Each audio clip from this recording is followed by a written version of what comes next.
오늘 웨스트민스터 소요리 강의 38번째 시간이고요. 저랑 저번에 이제 10계명의 마지막 10번째 계명을 살펴보셨잖아요. 우리 지난주에 살펴본 거 79문에서 81문 우선 요약을 한번 하고 지나가겠습니다. 우리 요약 같이 한번 읽으시겠습니다.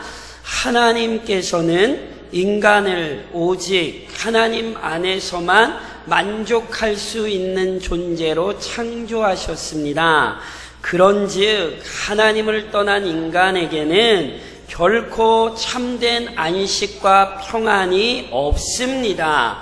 무엇보다 하나님으로 만족하지 못하는 모든 탐심은 우상 숭배입니다. 아멘이세요? 자, 절 보세요. 지난 시간에 이제 저희가 10계명을 쭉 살펴보면서 마지막으로 10번째 계명을 살펴보셨죠? 10계명의 다른 계명들은요, 외적인 행동을 규제함으로 그들의 마음을 규제하는 대로 나아가는데 10번째 계명은 행동 자체를 언급을 안 해요. 10번째 계명이 뭡니까? 갑자기 얘기돼요. 탐내면 안 돼요. 탐낸다는 건 마음의 움직임이에요. 그런데 성경은 보세요. 이미 수차 말씀드렸던 것이 율법은 단순히 행위를 규제하지 않아요. 율법은 마음을 규제해요. 이게 얼마나 무서운가 보셔야 돼요. 그런데 이 탐심의 출발점은 하나님으로 만족하지 못하는 공허한 인간의 본성이에요. 이걸 기억하셔야 돼요. 하나님 없으면 아무리 그 인생 돈 갖다 줘봤자 소용없어요. 하나님 없으면 그 인생 아무리 권력 갖다 줘봐야 소용없다니까요. 하나님 없는 인생 환경이 아무리 좋아도 소용없어요. 이걸 놓치시면 안 되는 거예요. 그러니까 탐심은 하나님을 잃어버렸기 때문에 자연스럽게 나오는 인간의 죄성이에요. 첫 번째 계명, 나 외에 다른 신을 섬기지 말라는 것. 그걸 잃어버리면 10번째 계명은 자동적으로 무너져 버리는 계명이라니까요. 그래서 다시 한번 기억하셔야 돼요. 우리 안에 하나님으로 충만하고 하나님과의 동행으로 기뻐하는 인생을 사십시오. 이 싸움이 쉽지 않아요. 그런데 이것이 정말 복된 인생이에요. 10계명은요, 우리에게 그걸 가르치고 있습니다. 자, 지난 시간에 81문까지 살펴보셨어요? 그럼 81 다음이 뭐예요?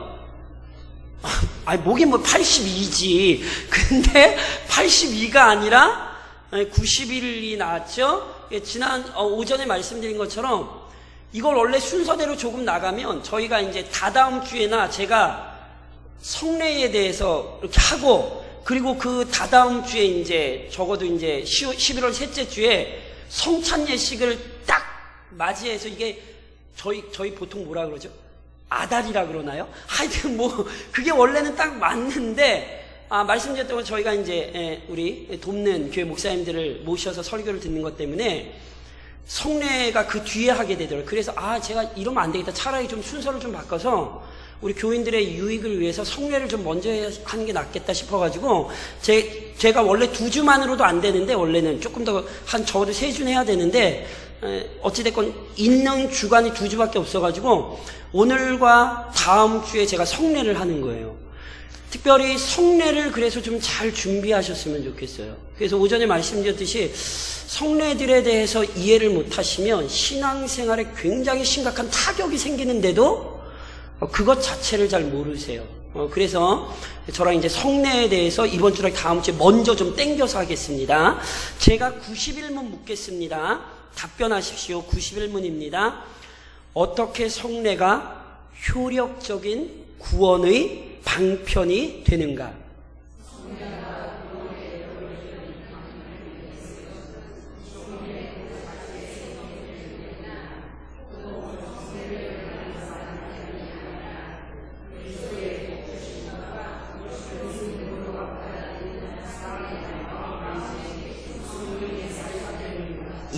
제가 92문을 묻습니다. 성례는 무엇인가?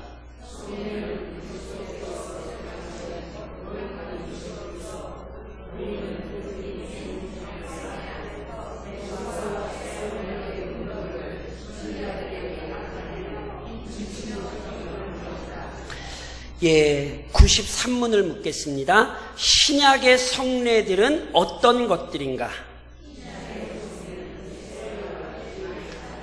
됐습니다. 이제 절 보십시오. 또 제가 쭉 설명드리고 나중에 이제 집에 가서 또 강의 한번 보시면 되니까. 자, 오늘 저랑 이제 성례를 하시는데, 원래 성례에 오기 전까지 이 앞에서 원래 좀 개념을 잡으셔야 되는 게 있어요. 그걸 예전에도 제가 말씀을 드렸어요. 혹시 아시는지 한번 제가 여쭤볼게요. 조직신학에서, 우리 개혁주의 조직신학에서 은혜의 수단을 3가지 얘기합니다. 뭐지요? 집사님, 그건 너무 딴 얘기고, 없던 걸로 하겠습니다. 집사님, 자, 은혜의 수단, 은혜의 방편을 3가지로 얘기합니다. 뭐지요? 따라하십시오. 말씀, 성례, 기도. 이게 은혜의 수단 또는 은혜의 방편이라는 거예요. 저희 이 소요리 문답이 그래서 이 은혜의 수단, 은혜의 방편을 딱 이야기하고 말씀, 그 다음에 성례, 그 다음에 뭐 하는지 아세요? 기도하면서 주기도문을 다뤄요. 그래서 그렇게 순서로 쭉 되거든요. 그러면서 우선 이 3가지를 기억을 하셔야 되는 거예요. 은혜의 수단이 3가지가 있는데 말씀과 성례와 기도입니다. 이것을 조금 다르게 이렇게 이야기할 수도 있습니다. 유일한 은혜의 수단이 무엇인가? 유일한 은혜의 수단이 무엇인가? 그러면 말씀이라고 대답하셔야 됩니다. 그리고 말씀과 함께 은혜의 수단이 되는 것이 무엇인가? 이러면 말씀과 함께 은혜의 수단이 되는 것은 성례입니다. 기도를 포함시키는 건 일반적으로 보편적인 의미에서 은혜의 수단이라고 할 때 이 3가지를 얘기하는 거예요. 다시 말씀드리면 은혜의 수단이란 어떤 의미가 있냐면, 보세요. 우리가 구원을 받을 때 은혜 받으셨어요? 안 받으셨어요? 당연히 은혜 받았으니까 구원 받았죠. 그렇죠? 구원이 은혜고 구원은 은혜가 우리에게 온 거죠. 그런데 자, 그 은혜를 받을 때, 구원을 받을 때 뭘로써 은혜 받고 뭘로써 구원을 받으셨죠? 그치요. 그렇게 대답을 하셔야 되는 거예요. 믿음은 들음에서 나요. 들으면 그리스도의 말씀으로 말미암고. 그러니까 말씀이 없으면 은혜도 없어요. 제 누누이 말씀드린 것처럼.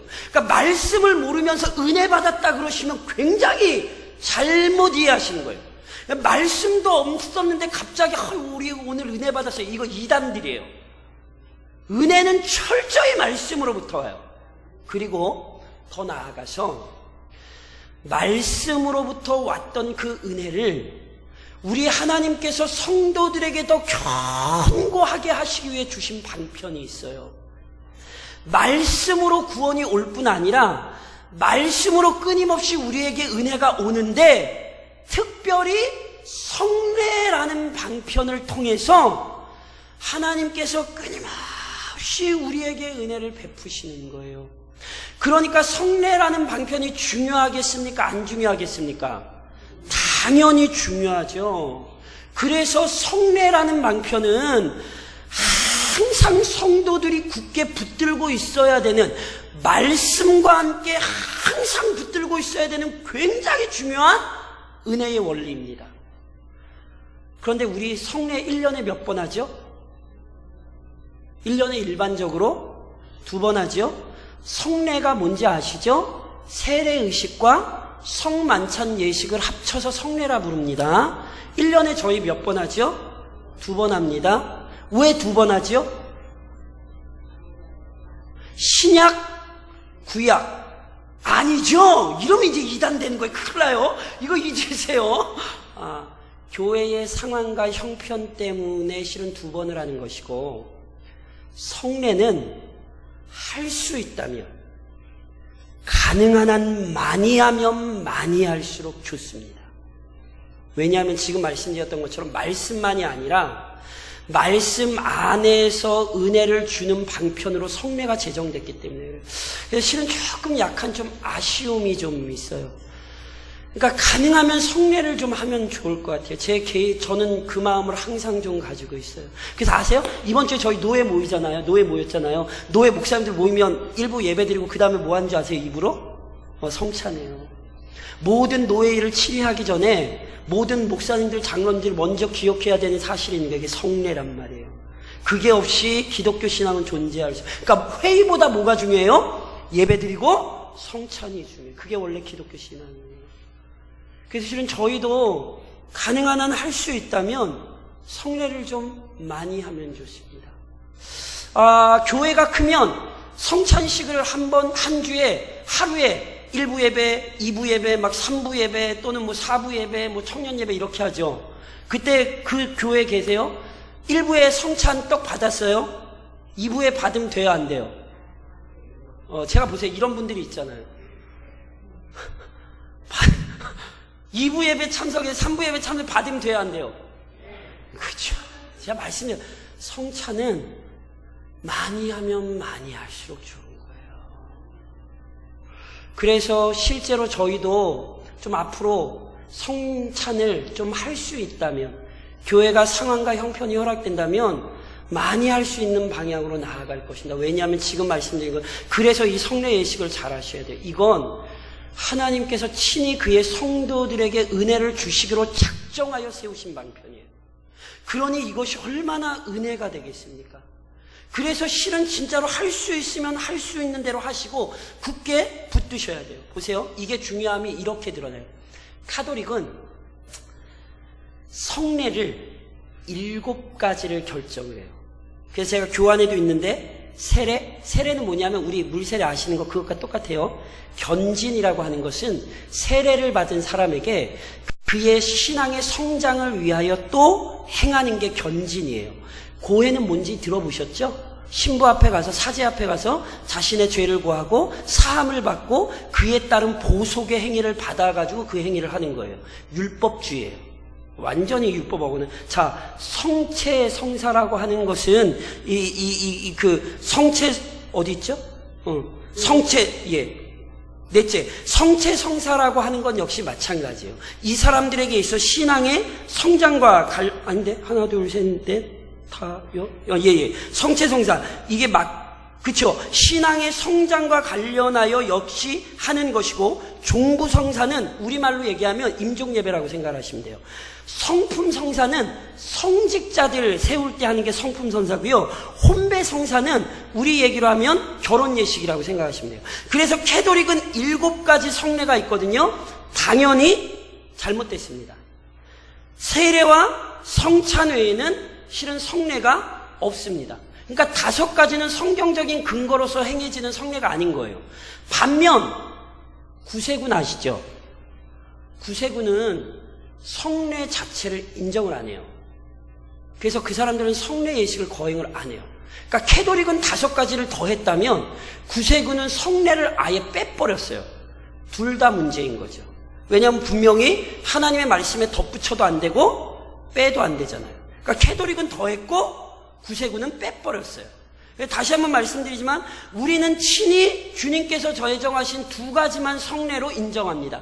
특별히 하치라고 하는 굉장히 유명한 우리 개혁주의 보수 신학자가 그것에 대해 이렇게 다음과 같이 잘 정리했는데, 그것을 다시 좀 중요함으로 성례가 무엇인가 이렇게 인식을 하시면 돼요. 우선 성례는 우리 주님께서 명령하신 거예요. 예를 들겠습니다. 승천하시면서 승천하시는 주님께서 뭐라고 말씀하셨냐 하면, 너희는 온 천하에 다니며 만민에게 복음을 전파하라. 아버지와 아들과 성령의 이름으로 세례를 주고. 누가 명령하셨어요? 주님이 명령하셨어요. 누가복음 22장에 보면 우리 주님께서 성찬의 예식을 세우면서 분명히 뭐라고 말씀하셨냐면, 이를 행하여 나를 기념하라. 우리 주님 말씀하셨어요. 그러니까 철저히 2가지는 우리 주님의 명령에 근거하여 세워진 거예요. 그러니까 해야겠어요? 안 해야겠어요? 반드시 해야죠. 게다가 성경에 이미 구약으로부터 내려온 약속이에요. 다음 주에 더 자세하게 하겠지만 성찬의 예식은 구약의 6월절에 이미 나타나고, 세례의 예식은 이미 구약의 할례를 통해 나타나요. 그럼 이미 성경에 하나님께서 우리에게 은총을 베풀어 주신다는 가시적인 증거였어요. 그러니까 여전히 이것은 우리에게 중요해요. 또 예수님께서 예수님 오실 때까지 둘 다 하라고 명령하셨어요. 성찬도 그렇고 세례도 그렇고 우리 주님 오실 때까지 하라 그랬어요. 그러니까 교회는 예수님 재림하시기 전까지는 끊임없이 이거를 해야 하는 거예요. 게다가 이 성례의 예식은요, 성도들의 신앙을 견고하게 만드는 굉장히 중요한 은혜의 방편입니다.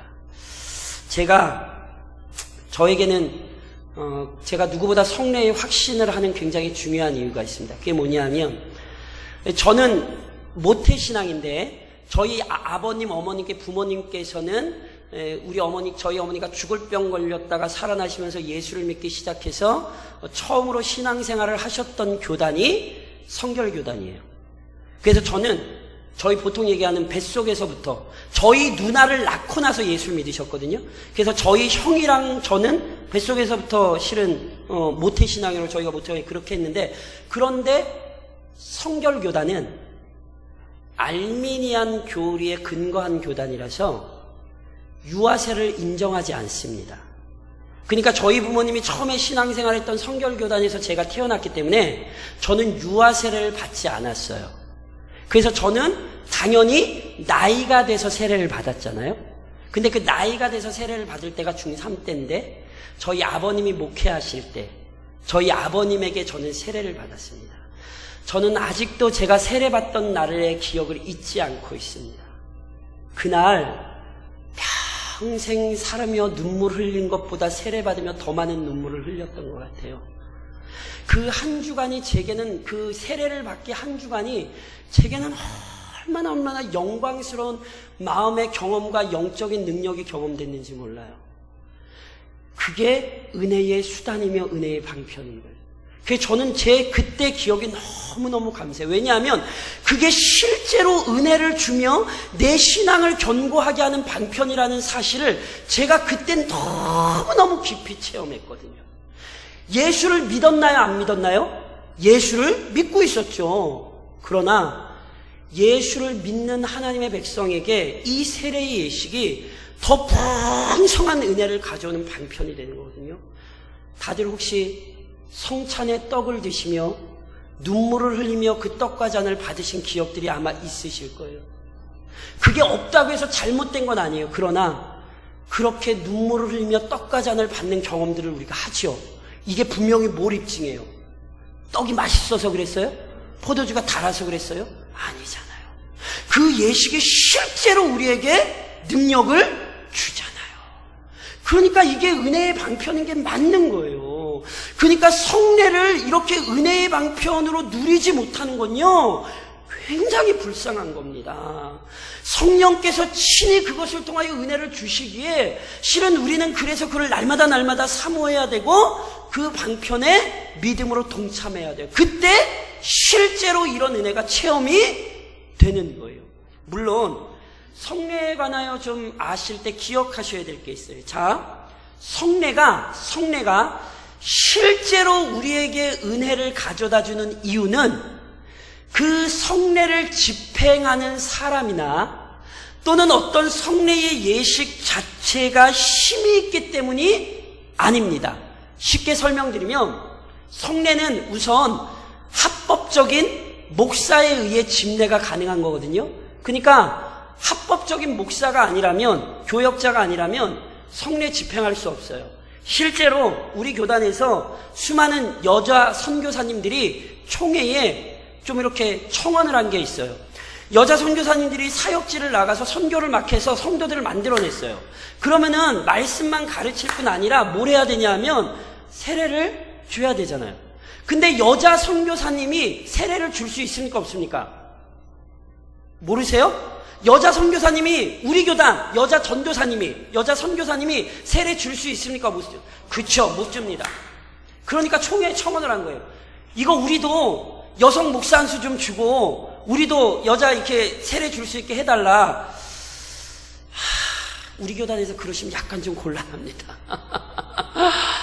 그렇게 하시려면 다른 교단을 좀 가시면 좋을 것 같아요. 왜냐하면 우리 교단의 여성 목사는요, 신학적인 해석과 연관이 되어 있습니다. 이게 그냥 그럴 수도 있고 없고 이게 아니라 철저히 우리 교단은 여성 목사 안수를 안 주는 이유가 신학적인 문제다. 이거 절대 혼동하시면 안 돼요. 여성을 비하하는 거 아니에요. 그렇게 생각하시면 안 돼요. 이거는 신학적인 이유 때문에 여성 목사 안수를 안 주는 것이고, 그러니 당연히 이렇게 세례도 못 주는 거죠. 그렇다고 해서 불평하실 필요 없어요. 조금 있다가 낫겠지만 죄사함은 세례를 줬기 때문에 죄사함 받는 거 아니에요. 말씀을 통해 구원받은 자는 세례 받아야 돼요? 안 받아야 돼요? 받아도 되고 안 받아도 돼요. 구원받는 데는 상관이 없어요. 다시 한번 말씀드려요. 이건 이미 구원을 얻은 성도에게 은혜가 주어지는 수단이지 구원이 없는 자에게 구원을 주는 수단이 아니란 말이에요. 그러므로 오히려 성례를 못한다고 해서 안달복달 하실 필요가 없어요. 이 사실을 정확히 알면, 성경의 교리를 정확히 알면 세례를 못 준다고 해서 안타까워하실 필요는 없는 거죠. 그렇죠? 그런데 보세요. 비록 합법적인 목사라 할지라도 문제가 있는 목사가 있을 수 있어요. 제가 실제로 하나님께서 저를 다루셨던, 제 신앙을 만들어내셨던 교회 가운데 하나가, 제가 거의 한 6년 가까이 있었는데 담임 목사님이 문제가 좀 많으셨어요. 제 학교 직속 선배인데 신학적으로도 문제가 있어서 우리 교단의 총회에서 1년 정직 먹었고, 교회에서 거짓말 막 이런 것 때문에 들통이 나가지고 설교 표절부터 시작해가지고 하여튼 문제가 많았어요. 근데 성례 주일날 이 목사님이 성찬을 집례를 하는데 그중에 일부 성도들이 그 성찬의 예식을 거부했어요. 합당할까요? 어떻게 생각하십니까? 이걸 잘 기억하셔야 돼요. 성례의 능력은 목사에게 있지 않아요. 그 목사가 어찌됐건 연약함과 허물이 있더라도 그 목사가 어찌됐건 우리 교단에서 적합하게 정상적으로 목사 안수를 받은 목사이고, 그리고 다른 것이 아니라 분명히 주께서 명하신 권위에 따라 성례를 집례하고 있다면 그 성례는 하나님께서 은혜를 주시는 방편이지 그 목사의 능력에 달려있지 않아요. 그러니까 그건 누가 잘못한 거냐면 그 성찬을 거부한 성도들이 신앙이 연약한 거예요.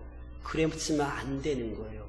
그 목사가 만약에 세례를 베풀어요. 그럼 베풀 수 있어요, 없어요? 교단에서 적합하게 그 목사의 어떤 목사직을 법적으로 제한하지 않은 이상 그 목사의 세례는 아무 문제가 없습니다. 근거 대드려요. 예수님의 제자 중에 가룟 유다가 세례를 베풀었습니다.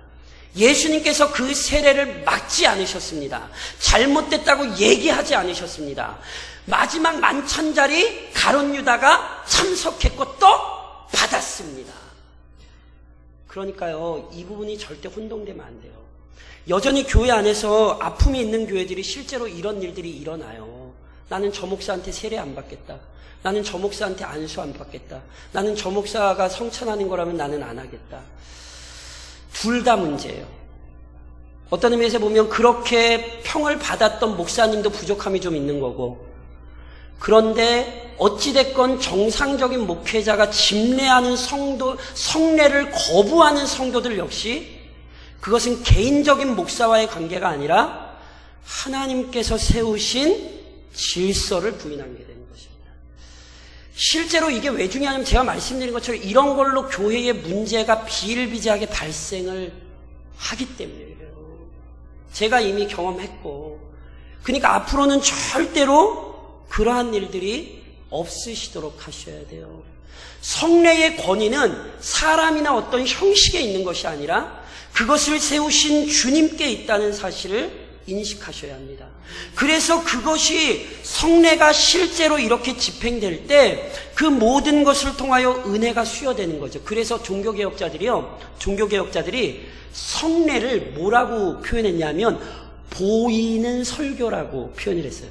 설교는 귀를 듣잖아요. 그런데 성례는 떡도 나눠주고 머리에 물도 붓고 잔도 나눠주고 눈에 보이는 설교라는 거예요. 그것 자체가 이미 하나님의 말씀이 선포되고 있는 거랍니다. 이게 얼마나 중요하면 이렇게 표현을 했겠냔 말이에요. 물론 성례에 사용되는 게 매개차가 우리에겐 3개가 있습니다. 세례 줄 때 뭘로 하죠? 물 하죠. 성찬 예식할 때 뭐 하죠? 떡도 있고 포도주 또는 포도즙도 있죠. 물은 어떤 물을 해야 되나요? 삼다수가 좋습니까? 아니면 뭐 경기의 연천수가 좋습니까? 물이면 상관없습니다. 포도주는 뭘 해야 됩니까? 진짜 포도주 하면 됩니까? 안 됩니까? 포도주 역시 상징물입니다. 떡을 해야 될까요? 빵을 해야 될까요? 카스테라 해야 됩니까? 아니면 백설기 해야 됩니까? 무슨 얘기 하려는지 이해하시겠어요? 이것들은 다 상징물이에요. 그러니까 이게 정말 문제가 되는 어떤 상징물이 아니라면 실은 그 상징물 자체에 큰 의미를 부여하시면 안 돼요.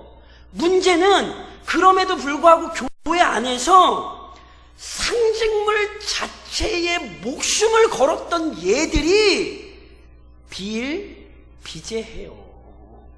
예를 들면 제일 심각한 건 캐도릭의 화채설이라는 거거든요. 캐도릭의 화채설이라는 건 뭐냐면 신부가 성찬을 앞에 놓고 축복 기도를 해요. 축사를 해요. 그러면 그 앞에 차려진 떡과 그 앞에 있는 포도주가 진짜 예수님의 살이 되고 진짜 예수님의 피가 돼요. 이해하시겠어요? 그게 진짜 예수님의 살이 되고 진짜 예수님의 피가 돼요. 아멘? 아멘 하시면 안 되죠. 지금 제가 캐도릭이라고 설명을 하고 이렇게 하는데 그걸 아멘을 하시면 어떡해요? 아니 누가 예수님 살덩어리를 띄워와요? 아니 예수님 헌혈해가지고 오세요? 이게 이단이에요. 이단. 예수님 어디 계세요? 그치요? 하늘 얘기하지만 하나님 모자 우편에 계시죠? 그런데 무슨 예수님 살덩어리를 띄워와요? 그런 말도 안 되는 이단이 어디 있어요? 이게 화채설이에요. 그것은 언제나 떡일 뿐이고 그것은 언제나 포도주일 뿐이에요. 다음 주에 다시 설명하겠지만 거기에 성령께서 영적으로 임재하시고 실제로 우리 주님께서 그것을 기념하게 하시는 방편이 되었기에 그걸 통하여 우리에게 은혜가 전달되는 수단이 되는 거지, 그게 진짜 예수님의 피가 되고 그게 진짜 예수님의 살이 되는 건 아니라고요. 우리 어르신들은 그런 영화를 좀 잘 안 보셨겠지만 혹시 예전에 오맨이나 뭐 엑소시스트나 이런 영화 보셨는지 모르겠어요. 캐도릭에는 실제로 퇴마의 의식을 거행하는 신부들이 따로 있어요. 퇴마권을 가지고 있는 사제들이 따로 있어요. 그래서 그 사람들은 실제로 퇴마 의식을 행한단 말이에요. 그런데 퇴마 의식을 행하면서 중요하게 챙기는 것 중에 하나가 성수라고 들어보셨죠?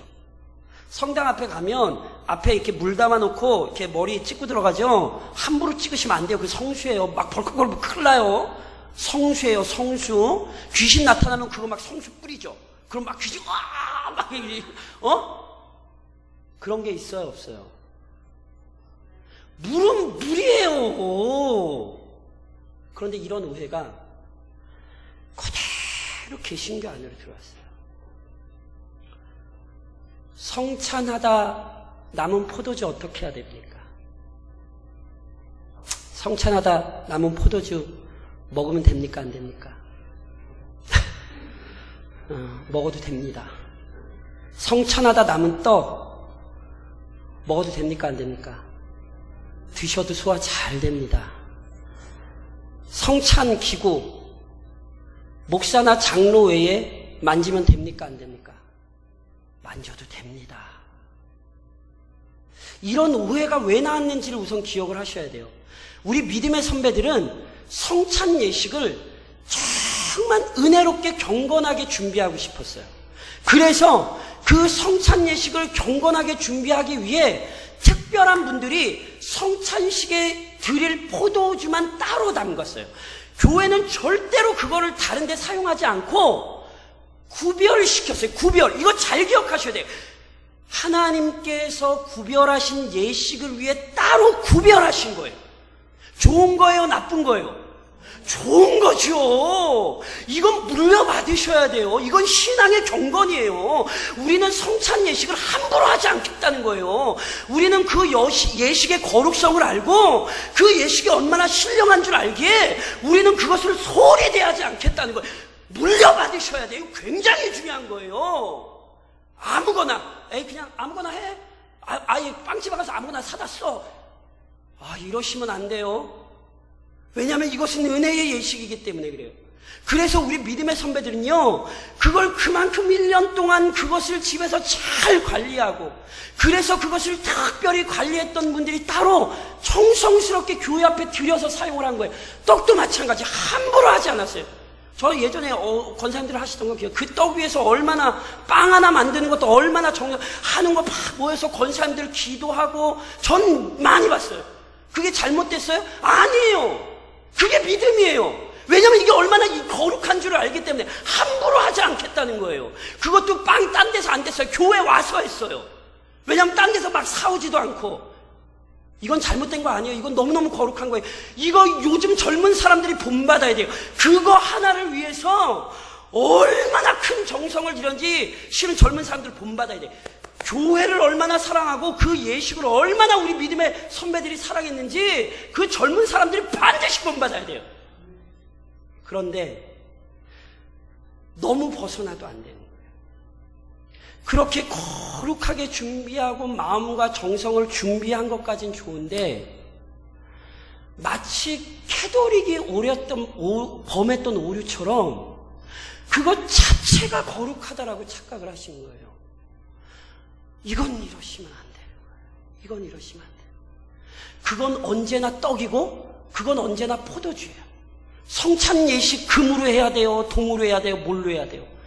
있는 걸로 하시면 돼요. 실제로 선교지에서는 장 같은 게 그런 게 있습니까? 없습니까? 없지요. 그냥 방에서 쓰던 그릇 가지고 해요. 그러면 안 되나요? 아니에요. 그러니까 이 경계선을 혼동하시면 안 되는 거예요.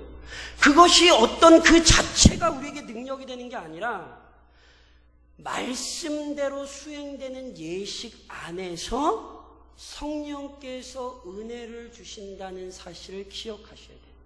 그러니까 보세요. 성례와 성찬에 대한 예식은 다음 주에 다시 제가 설명을 하고 우선 기억하셔야 될 게 있어요. 은혜의 수단, 은혜의 방편이란 우리에게 우선 뭘 가르치냐면 은혜는 하나님이 주신다는 걸 분명히 하는 거예요. 아까 말씀드린 우리 믿음의 선배들이 왜 그걸 그렇게 정성스럽게 준비했어요? 거기에는 하나님만이 은혜를 주신다는 마음이 있었으니까 그렇게 준비를 하는 거예요. 그러니까 하나님께서만이 우리에게 은혜를 주신다는 마음이 그 예식을 간절히 갈망하게 만들었어요. 요즘 아마 거의 대부분의 성도들 성찬 준비하면서 금식하는 분들 없을걸요? 금식을 자랑으로 하거나 율법주의적으로 하는 건 문제입니다. 그러나 정말 간절한 마음으로 그 예식을 준비하면 우리 믿음의 선배들이 얼마나 금식했는데요. 그거는 자랑하려고 그런 거 아니에요. 교만하려고 그랬던 게 아니라 그만큼 은혜는 하나님께로부터 온다는 사실을 인식했기 때문에 그렇게 구별됐던 거죠. 이걸 회복하셔야 된다니까요. 11월 셋째 주에 성례 있습니다. 이렇게 누누이 광고를 했는데도 그날 딱 아이고 오늘 성례 있었어? 이것은 정말 신앙이 너무 나태하신 거예요. 정말 우리 믿음의 선배들처럼 몇 날 며칠을 금식하고 그러시지는 못하시더라도 맞다. 하나님께서 이 예식을 통해 우리에게 은혜를 주시지. 하나님만이 우리에게 은혜를 주실 수 있지. 한 주간을 정말 다른 주보다 더 경건하기 위해 힘쓰고 이런 모습을 갖추셔야 된다니까요. 이걸 잃어버리면 안 돼. 이게 은혜의 수단과 은혜의 방편이에요. 그러니까 그것이 이미 진행되기 전에 이미 성도들의 마음이 준비가 되는 거예요. 그러니까 이 예식이 복된 거죠. 단순히 그 예식만이 아니라 이미 그 예식을 준비하며 성도들의 마음이 끊임없이 하나님 앞에 준비가 되니 은혜가 되겠어요? 안 되겠어요? 제가 아까도 말씀드렸죠. 저는 그 세례받기 일주일 전 한 주간이요. 아직도 제 기억에 명확히 얼마나 은혜로운 한 주간이고 얼마나 십자가의 은혜가 제 가슴 깊이 새겨졌는지 몰라요. 제가 저희 세례 받을 때 진짜 그때까지 울었던 모든 눈물 콧물이 그 세례 받으면서 근데 그때 제가 세례 받을 때 제 친구도 같이 세례를 받았거든요. 근데 아직도 그 친구가 지 세례 받는 거 신경 써서 저를 계속 저 왜 저렇게 울지 막 이렇게 왜? 나중에 묻더라고. 왜 그렇게 우냐고. 그러니까 보세요. 어느 누구에겐가는 그게 큰 은혜의 방편이 되는데 누구에겐가는 그게 아무런 감흥이 없는 거예요. 뭘 아는 거예요? 은혜를 주시는 분이 누구인가를 아는 거예요. 그래서 11월 셋째 주 벌써 제가 말씀드렸어요. 그러면 이미 간절히 사모함이 있으셔야 돼요. 1년에 2번밖에 못하는데, 고작 2번밖에 못하는데 그 한 번을 그 은혜로 간절히 준비하지 못하면 이 얼마나 불쌍한 성도냔 말이에요. 더 나아가서 은혜는 하나님만이 주신다는 것을 기억하셔야 될 뿐 아니라 그 모든 예식 속에 그리스도의 인격과 사역을 다시금 마음 깊이 새기셔야 돼요. 세례가 뭡니까? 세례는 그리스도로 말미암아 우리의 죄를 씻음받았다는 사실을 기억하는 거예요. 이번에도 우리가 세례를 베풀거든요. 세례를 베푸는데 나는 세례를 안 받으니까 이러시면 안 돼요. 누구 한 성도에게 세례를 베풀 때 모든 성도가 다시 그 고백을 확인하는 거예요. 맞다. 예수의 은혜로 물이 더러운 것을 씻어내는 것처럼 우리가 저 그리스도의 은혜로 깨끗하게 죄 씻음을 받았지. 그러니까 실은 세례를 받는 성도만이 아니라 온 회중이 그 세례 의식에 참석하며 다시금 큰 은혜를 경험하게 되는 거예요. 예수로 말미암아 내가 내 죄를 씻음 받았습니다. 예수가 나의 죄를 깨끗하게 했습니다. 그러니까 세례 받는 사람만이 아니라니까 모든 성도가 다시금 그 은혜 가운데 빠져드는 거죠. 떡과 잔을 받으며 우리가 뭘 기억해요? 그리스도께서 나를 위하여 살을 찢으시고 그리스도께서 나를 위하여 피를 흘리셨다는 그 거룩한 구별을 우리가 떠올리는 거잖아요. 그리스도가 아니면 우리가 그렇게 구별될 수 있었나요? 그리스도가 아니면 어찌 우리가 한 떡을 받고 한 잔을 받으며 그리스도 안에서 하나가 되었겠냔 말이에요. 그러니까 그것을 떠올릴 때 우리는 다시 그리스도의 사역을 붙들게 될 수밖에 없어요. 오늘도 제가 오전에 설교했던 것처럼 십자가를 자랑할 수밖에 없어요. 세례나 성만찬이 다 우리에게 뭘 보여줘요? 십자가를 보여줘요. 목사가 그 예식을 행하며 성도들에게 다시 십자가를 제시하는 것이고 성도들은 그 십자가 앞에 머리를 숙이는 거예요. 이게 성례 예식, 이게 성례 예식. 그런데 그 십자가에 감동이 없이 그냥 떡이나 받고 잔이나 받으면 이것은 정말 그리스도의 십자가를 아주 멸시하는 거예요. 이것은 성도들에게 있을 수 없어요. 그래서 실제로 바울이 뭐라고 경계했습니까? 자기 죄를 돌아보고 먹고 마시지 않는 자는 자기의 죄를 먹고 마시는 거예요. 이게 얼마나 무서운가 보셔야 돼요. 이 거룩한 예식에 믿음으로 동참하지 않는 것이 얼마나 문제가 되는가를 기억하셔야 되는 거예요. 그리고 또 하나, 이 예식 가운데 성령의 신비로운 능력을 신뢰하셔야 돼요. 아까 말씀드렸듯이요. 다음 주에도 제가 또 설명드리겠습니다. 설명드리겠습니다. 캐톨릭은 세례를 받을 때, 거기는 세례라고 안 하죠. 영세라고 하죠. 영세를 받을 때 그 사람이 의롭게 돼요. 그래서 사제가 성부와 성자와 성령의 이름으로 영세를 줘야만 이 사람은 의를 얻어요. 그래서 캐톨릭 신자들은 죽어도 무조건 영세는 받아야 돼요. 그래야 적어도 어딘 안 가냐 하면 지옥은 안 가요. 그리고 어디 가요? 또 똑바로 살지 못했으니까 천국 가기도 민망하잖아요. 그러니까 어디 가요? 말도 안 되는 연옥이라는 말도 안 되는 걸 만들어서 거기 간다라고 해요. 그러니까 보세요. 죽어도 캐톨릭 신자는 우선은 세례는 받게 해요. 부모나 이렇게 하여튼가 무조건 영세는 받고 보잖아요. 왜냐하면 지옥만 안 가면 되니까. 말 같지도 않네. 제가 다시 한번 말씀드리면 그것 자체가 우리를 의롭게 하지 않아요. 세례 안 받아도 천국 간 사람 성경에 나와요, 안 나와요? 무지 나오죠. 대표적인 사람, 십자가 상에 달린 오른편 강도. 예수님이 그 죄인이 그 강도가 예수 믿는다 그랬더니 자 잠깐 내려와봐, 우리 세례 받고 다시 달리자 그러셨어요? 아니에요. 오늘 내 영혼이 나와 함께 낙원에 있으리라 십자가 있을 때 선포하셨어요.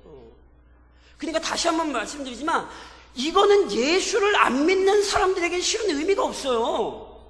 그래서 보세요. 성만찬 예식은 누구만이 참석해요? 세례 교인만이 참석하죠.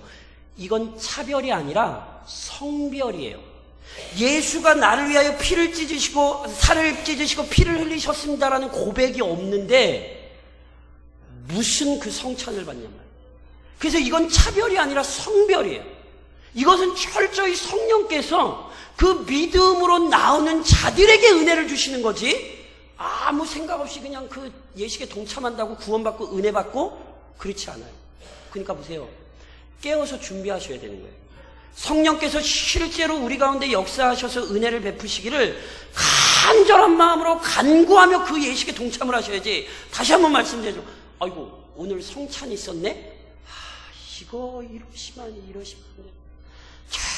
철저히 자신의 죄를 돌아보시고 그 거룩한 예식에서 은혜가 되기를 소망하며 그 예식에 동참하실 때 그것이 실제로 우리의 믿음을 견고하게 할 것입니다. 3주? 한 달 남았나요? 3주 남았나요? 지금부터 준비하셔야 되는 거예요. 그래서 제가 다시 하잖아요. 근데 여기 또 없는 성도들이 계세요. 제가 봄에는 제 설교를 어떻게 조절하든지 해가지고 오전에 제가 이 성찬의 설교를 좀 해야 될 필요성이 있어요. 왜냐하면 말씀에 저희 성도들 중에도 제가 이렇게 얘기 듣고 이렇게 하다 보니까 성례에 대한 오해들을 좀 많이 하신 부분들이 좀 있더라고요. 그러시면 안 돼요. 말씀 안에서 하나님께서 정하신 은혜의 방편이에요.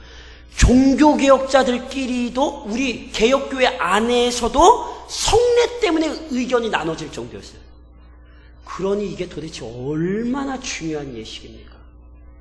그러므로 성례의 권위를 인식하시고 성례의 권위가 회복되게 하셔야 돼요. 저희는 상황이 안 돼서 1년에 2번밖에 못하는데 그 1년에 2번밖에 하지 못하는 성례의 예식이 우리에게 너무너무 중요한 은혜의 수단과 방편이 되도록 지금부터 준비하시기를 우리 주님 이름으로 부탁드립니다.